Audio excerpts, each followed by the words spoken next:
محتمیم دارالعلوم دیوبند مفتی ابو قاسم نعمانی کا بیان قرب خداوندی کا بہترین طریقہ اور آسان طریقہ، سماعت فرمائیے عصر کے بعد مجلس میں۔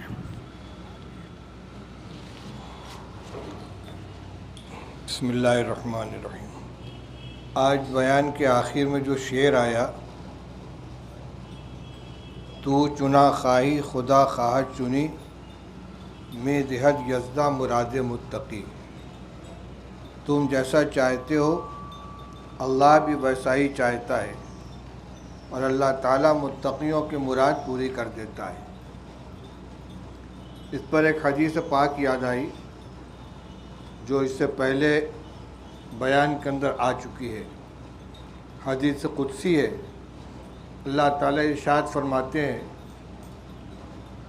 کہ میرا قرب حاصل کرنے کے لیے جو میں نے اپنے بندوں پر فرائض عائد کیے ہیں، اس سے زیادہ کسی چیز کے ذریعے بندہ میرا قرب حاصل نہیں کر سکتا۔ یعنی اللہ کا قرب، اس کی رضا، اس کی خوشنودی حاصل کرنے کا سب سے بہترین ذریعہ یہ ہے کہ اللہ کے فرائض کو بندہ اہتمام کے ساتھ ادا کرے۔ اس کے آگے فرمایا کہ پھر بندہ نوافل کے ذریعے سے، نفلی اعمال کے ذریعے قرب میں اضافہ کرتا چلا جاتا ہے، یہاں تک کہ میں اس کو محبوب بنا لیتا ہوں۔ اور جب اس کو محبوب بنا لیتا ہوں تو پھر میں اس کا ہاتھ بن جاتا ہوں جس سے وہ پکڑتا ہے، اس کا پیر بن جاتا ہوں جس سے وہ چلتا ہے، اس کی آنکھ بن جاتا ہوں جس سے وہ دیکھتا ہے، اس کا کان بن جاتا ہوں جس سے وہ سنتا ہے۔ اگر وہ مجھ سے کوئی چیز مانگے تو میں اس کو عطا کروں، اگر کسی چیز سے پناہ مانگے تو میں اس کو پناہ عطا کروں۔ اس حدیث میں جو یہ آیا کہ میں اس کا ہاتھ، پیر، آنکھ، کان بن جاتا ہوں، اس کی شرح دو طرح سے کی گئی ہے۔ ایک تو یہ کہ اس کے دل میں جو خواہش پیدا ہوتی ہے، اللہ تعالیٰ اس کو اس طرح پوری کرا دیتے ہیں کہ بس اس کو ہاتھ ہلانے کی ضرورت پڑی اور کام ہو گیا، قدم اٹھایا اور منزل تک پہنچ گیا۔ اسی طرح تمام اعضاء و جوارح اس کی مرضی کے مطابق سہولت کے ساتھ عمل انجام دیتے ہیں۔ دوسرا مطلب یہ بیان کیا گیا ہے کہ اس سے وہی اعمال صادر ہوتے ہیں جو اللہ کے پسندیدہ ہیں۔ یعنی پیر، قدم اسی منزل کی طرف اٹھتا ہے جو اللہ کی پسندیدہ جگہ ہے، ہاتھ سے وہی کام ہوتے ہیں جو اللہ کو پسند ہے، آنکھ، کان کا استعمال انہی اعمال میں ہوتا ہے جو اللہ کو پسند ہے۔ اللہ بھی وہی چاہتے ہیں اور بندہ بھی وہی چاہتا ہے۔ اب اس کو پلٹ کے اگر دیکھا جائے تو بندہ اپنی مرضی کو، اپنی خواہش کو اللہ کی مرضی اور اس کی پسند کے اندر فنا کر دیتا ہے۔ چنانچہ ایک بزرگ کا حال یہ بیان کیا گیا کہ ان سے کسی نے پوچھا کہ حضرت کیا حال ہے؟ کہنے لگے اس شخص کا حال کیا پوچھتے ہو کہ کائنات کا کوئی ذرہ اس کے مرضی کے خلاف حرکت نہ کرتا ہو۔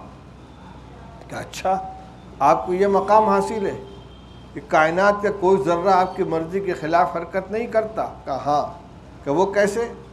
کہ میں نے اپنی مرضی کو اللہ کی مرضی میں فنا کر دیا ہے، میری کوئی چاہت الگ سے ہے ہی نہیں، جو اللہ کی چاہت وہی میری چاہت ہے۔ جب میری چاہت اللہ کی چاہت کے اندر فنا ہو گئی اور میں وہی چاہتا ہوں، اسی چیز کو پسند کرتا ہوں جس کو اللہ پسند کرتے ہیں، اسی چیز کو ناپسند کرتا ہوں جو اللہ کو ناپسند ہے، تو جو کچھ ہوتا ہے میری مرضی کے مطابق ہوتا ہے، کیونکہ اللہ کی مرضی سے وجود میں آتا ہے اور میں اس پر راضی ہوں۔ یہ ہے اپنی مرضی کو اللہ کی مرضی کے اندر فنا کر دینے کا انجام۔ ایک حدیث ہے، رسول اللہ صلی اللہ علیہ وسلم فرمایا، رب اشعث اغبر مدفوع بالابواب لو اقسم علی اللہ لابرہ۔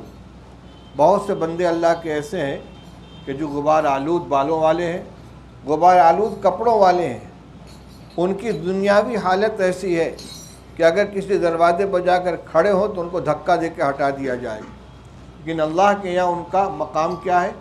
لو اقسم علی اللہ لابرہ، اگر اللہ کے اوپر اعتماد کر کے بھروسہ کر کے قسم کھا لے اللہ تعالیٰ ان کی قسم پوری کرا دیتے ہیں۔ چنانچہ حدیث میں واقعہ بھی موجود ہے، حضرت انس رضی اللہ تعالیٰ نے مشہور صحابی ہیں، ان کے چچا تھے انس ابن مالک رضی اللہ عنہ جو غزوہ احد کے شہداء میں سے ہیں، اور عجیب شان سے ان کی شہادت ہوئی تھی۔ اور ان کی ایک بہن ہے حضرت انس ابن مالک کی، انس ابن نضر کی، انس ابن مالک کی کے چچا ہے انس ابن نضر، اور ان کی بہن ہے ربیہ بنت نضر، حضرت انس کی پھوپھی۔ حضرت انس کی پھوپھی ربیہ کی ایک عورت سے کسی بات پر لڑائی ہو گئی، ان کا ہاتھ چل پڑا اور اس کا دانت ٹوٹ گیا۔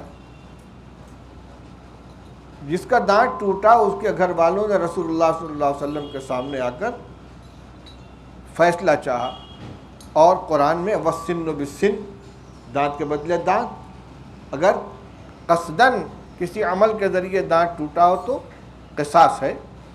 انہوں نے مطالبہ کیا کہ دانت توڑ دیا جائے۔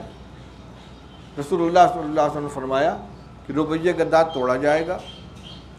انس بن نضر کہنے لگے یا رسول اللہ اتکسر ثنیۃ ربیہ واللہ لا تکسر، ربیہ کا دانت توڑا جائے گا؟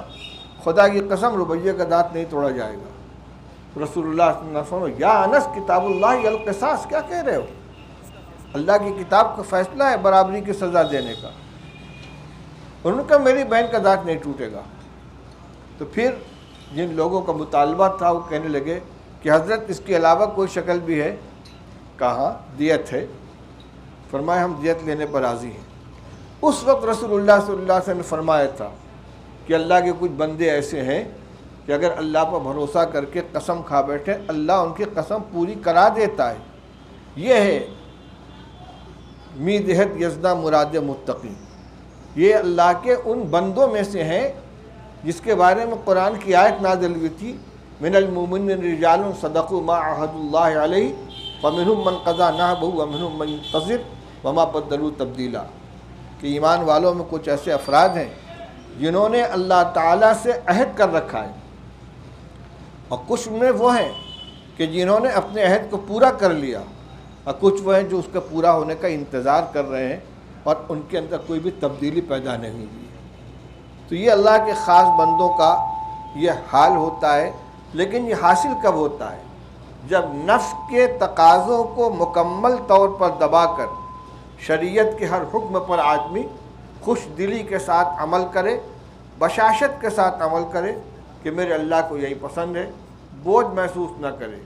جب بندہ اللہ کی رضا حاصل کرنے کی پوری کوشش کرتا ہے تو اللہ تعالیٰ بھی بندے کی خواہش پوری فرما دیتے ہیں۔